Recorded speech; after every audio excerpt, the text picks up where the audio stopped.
नमस्कार सब, अगर आपको डरावनी फिल्में पसंद हैं तो कृपया मेरे चैनल को सब्सक्राइब करें, मेरे वीडियो को लाइक और शेयर करें। मुझे बताएं कि आपको अधिक हॉरर फिल्मों की आवश्यकता है। यदि आपके पास एक हॉरर फिल्म है जिसे आप देखना चाहते हैं तो कृपया टिप्पणी क्षेत्र में एक संदेश छोड़ दें और मैं जितनी जल्दी हो सके जवाब दूंगा। आज मैं आपके लिए एक सुपर हॉरर फिल्म द नून 2018 लेकर आया हूँ। 1952 में रोमानिया में एक उदास मठ में एक बूढ़े नन ने अंधेरे गलियारे में एक छोटे से नन का नेतृत्व किया। दरवाजे ने कहा, भगवान यहाँ है। पुराने नन ने छोटे नन से कहा कि वह दरवाजे पर प्रवेश करने से पहले अपने विश्वास में दृढ़ रहे।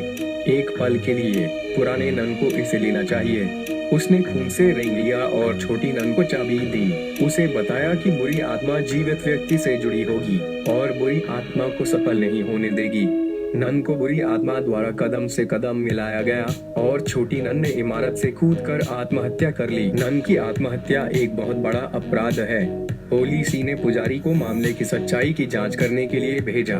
पुजारी ने एक प्रशिक्षु नन इरीन को ले जाकर बंद कर दिया और वे जल्द ही रोमानिया पहुंचे। उन्होंने सबसे पहले पहला सब्जी किसान पाया जो नन का शव पाया। यह पता चला कि सब्जी किसान अक्सर मठ में सब्जियां भेजते थे। एक दिन उन्हें एक लाश दरवाजे से लटकी हुई मिली। कई पक्षी लाश को खा रहे थे। उन्होंने लाश को संरक्षण के लिए तहखाने में रख दिया। सब्जी किसान पुजारी को तहखाने में ले गया और अजीब तरह से पाया कि शरीर को ले जाकर बैठा दिया गया था। पुजारी ने जांच के लिए आगे कदम रखा और नन के पास रखी चाबी निकाल ली। सब्जी किसान की मदद से तीनों ने मृत नन को एक साथ दफनाया और प्रार्थना की। कब्रिस्तान में कई कब्रें मिली जिनके सामने घंटियां थीं। मठ हर जगह विचित्रता को प्रकट करता है। खिड़कियों पर गुजरने वाले चरणों और काले छाया पर बड़े गीला खून के धब्बे हैं।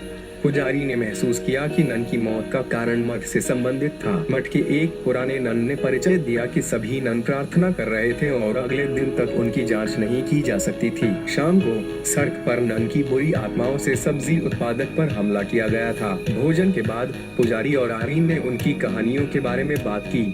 पुजारी एक लड़के का बहिष्कार करते थे और लड़का मर जाता था। पुजारी बेचैन हो गया। आयरीन में यिन और यांग आंखें हैं और वे अक्सर दर्शन करते थे। फंतासी में वर्जिन के लगातार अनुस्मारक। रात में रेडियो ने अचानक आवाज लगाई। पुजारी चेक करने के लिए बाहर गया लेकिन कब्रिस्तान में चला गया। उसने पाया कि यह वे लड़का है जो कभी पीला था। वह एक जहरीले सांप को बाहर निकाल रहा था। पुजारी इतना डर गया था कि वह डर गया। वापस कदम रखा और सीधे ताबूत में गिर गया। इरीन ने घंटी सुनी और कब्रिस्तान में भाग गया। कब्रिस्तान की सभी घंटियां बज रही थीं। इरीन ने याजक और यांग की आंखों से पुजारी को पाया और पुजारी को बचाया। आखिरकार भोर हो गई। इरीन ने एक नन से मठ के बारे में सच्चाई सीखी। मध्य युग में एक ड्यूक रहता था जो राक्षसों को बुलाने के लिए टोना टोटका करता था। परिणाम स्वरूप युद्ध के दौरान सेना अंदर आ गई। द होली सी ने पवित्र जहाज का उपयोग किया था राक्षसों को सील करने के लिए यीशु के रक्त का। विश्व युद्ध के दौरान शक्तिशाली तोपखाने ने सील को ढीला कर दिया और राक्षस दुनिया को स्वतंत्रता और खतरे में डालने वाले थे। पुजारी ने क्लासिक से परामर्श करके एक प्राचीन पुस्तक में एक सांप का पैटर्न पाया और साथ ही उसके मुंह से सांप उल्टी का एक पैटर्न था जो उस दृष्टि के अनुरूप था। दानव का नाम पुस्तक पर दिखाई दिया। वालक एरीन का कमरा प्रेतवाधित है और वे हमेशा बुरे सपने से ग्रस्त है। उसने प्रार्थना की और भगवान की सुरक्षा के लिए कहा। उसके साथ कई नन थीं। अचानक एरीन के कपड़े खुले हुए थे और उसकी पीठ पर एक 5 नुकीले सितारे का निशान उकेरा हुआ था। इरीन को यह नहीं पता था कि उसकी पीठ पर जो निशान था वह पेंटाग्राम था। उसे बस उसकी पीठ के पीछे दर्द था और उसने इसके बारे में ज्यादा नहीं सोचा था। जब पुजारी और सब्जी किसान आए तो उन्होंने पाया कि केवल इरीन प्रार्थना कर रहा था। वास्तव में नन ने खिड़की से बाहर कूदकर खुद को फांसी लगा ली जो कि मठ में अंतिम व्यक्ति थी।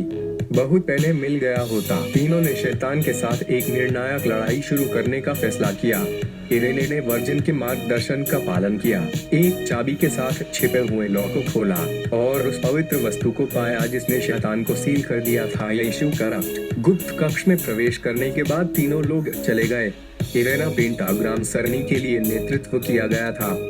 इरेन की पीठ पर अंकित पेंटाग्राम जमीन पर पेंटाग्राम सरणी के साथ प्रतिध्वनित होता था।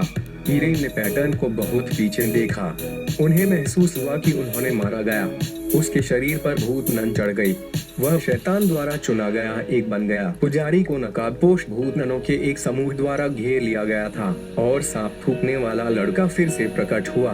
पुजारी को एकांत में एक सांप ने काट लिया और अंधा कर दिया। सब्जी किसान ने मदद के लिए इरीने की पुकार सुनी। जब वह आया तो इरीन भूत नन के पास था। सब्जी किसान ने भूत को नन को दिखाने के लिए मजबूर करने के लिए यीशु के खून का इस्तेमाल किया। भूत नन ने आसानी से सब्जी किसान को खटखटाया और फिर उसने इरीने का पीछा किया। मरते हुए इरीने को पिन किया और इरीन को निगलने के लिए अपना मुंह खोलने वाला था। इरीने ने यीशु के रक्त को बाहर थूकने के लिए अपनी सारी शक्ति समाप्त कर दी और भूत नन गिर गई। नरक के द्वार धीरे धीरे बंद हो गए। तीनों सफल हुए और मर्द को शुद्ध किया गया। फिल्म के अंत में सब्जी किसान को उसकी गर्दन पर रिवर्स क्रॉस के निशान के साथ क्लोजअप दिया गया था। यह पता चला कि वह मॉरिस का मामला था जिसमें कॉल का उल्लेख किया गया था। आत्मा 1 फिल्म का अंत भी द कॉन्ज्यूरिंग 1 का एक सही लिंक है। Film the nun the conjuring 2 से ली गई है और जेम्स वान की निशानी है क्योंकि यह स्वयं जेम्स वान द्वारा निर्देशित नहीं किया गया था। फिल्म की प्रतिष्ठा उम्मीद के मुताबिक नहीं थी, लेकिन बॉक्स ऑफिस आत्मा साजिश ब्रह्मांड के रिकॉर्ड को तोड़ सकती है, जिससे पता चलता है कि दर्शकों को अभी भी उम्मीद है कि यह कहानी जारी रहेगी। खैर, यह आज की हॉरर फिल्म कमेंट्री के लिए है। अगर आपको डरावनी फिल्में पसंद हैं, तो कृपया मेरे चैनल को सब्सक्राइब करें। मेरे वीडियो को लाइक और शेयर करें। मुझे बताएं कि आपको अधिक हॉरर फिल्मों की आवश्यकता है। यदि आपके पास एक हॉरर फिल्म है जिसे आप देखना चाहते हैं, तो कृपया टिप्पणी क्षेत्र में एक संदेश छोड़ दें और मैं जितनी जल्दी हो सके जवाब दूंगा। फिर मिलते हैं।